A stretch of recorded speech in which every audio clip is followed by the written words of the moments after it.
कधीच नाही चुकणार तुमचे फेवरेट टीव्ही शोज झी5 सोबत, तेही एकदम फ्री. हरे राम राम राम हरे हरे, हरे कृष्ण कृष्ण कृष्ण.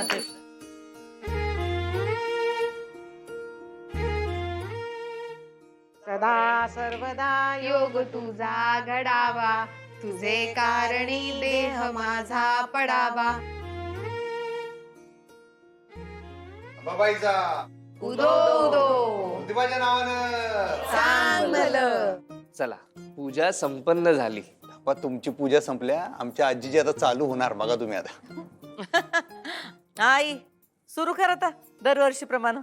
वय वय सांगते की. हा तर काय, अक्षय तृतीया म्हणजे ह्यो 3.5 मुहूर्तापैकी एक मुहूर्त.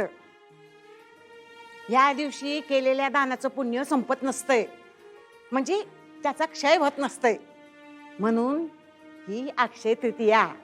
आणि या अक्षय तृतीयेच्या दिवशी महाविष्णूचा अवतार परशुराम त्याचा अवतार झाला.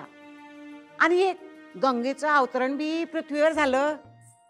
असं म्हणतात, या दिवशी जो कोणी गंगा स्नान करेल तो पापमुक्त होतोय. आणि ऋषी व्यास मुनी त्यांनी या दिवशी महाभारत लिहायला घेतलं.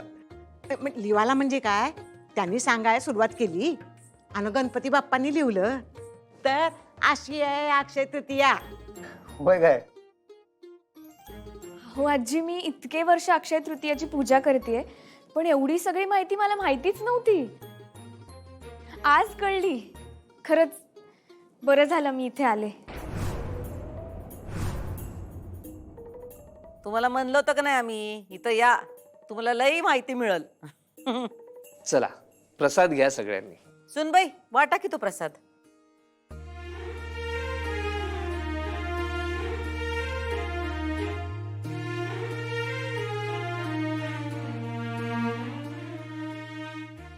मॅडम, हरकत नसेल तर एक विचारू?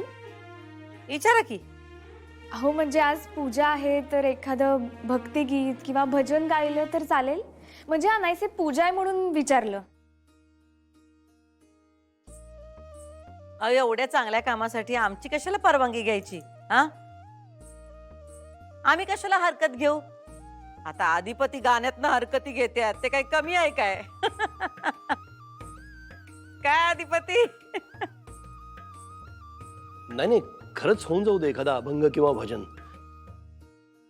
चांगला मुहूर्त आहे आणि दोघांचं गाणं ऐकायला मिळेल ना आम्हाला. वय वय चालतंय की. नाही, लई दिवस झाले मी देवळात गेली नाही, भजन बिजन ऐकलेलं नाही आहे. आजच्या दिवशी जर भजन कानावर पडलं नवं तर पूजा सार्थकीच लागल. हो. अधिपती, तुम्ही गाणार ना माझ्यासोबत? नाही ना, कशाला मी कशाला, तुम्ही म्हणा की. गा ना तुम्ही. नाही नाही, नको, मी कशा. हो खरंच गा, छान वाटेल. नाही नाही, त्याला भारी गातात. मी सांगते ना, गा तू. झी5 ॲप डाउनलोड करा आणि पहा सर्व एपिसोड्स एकदम फ्री.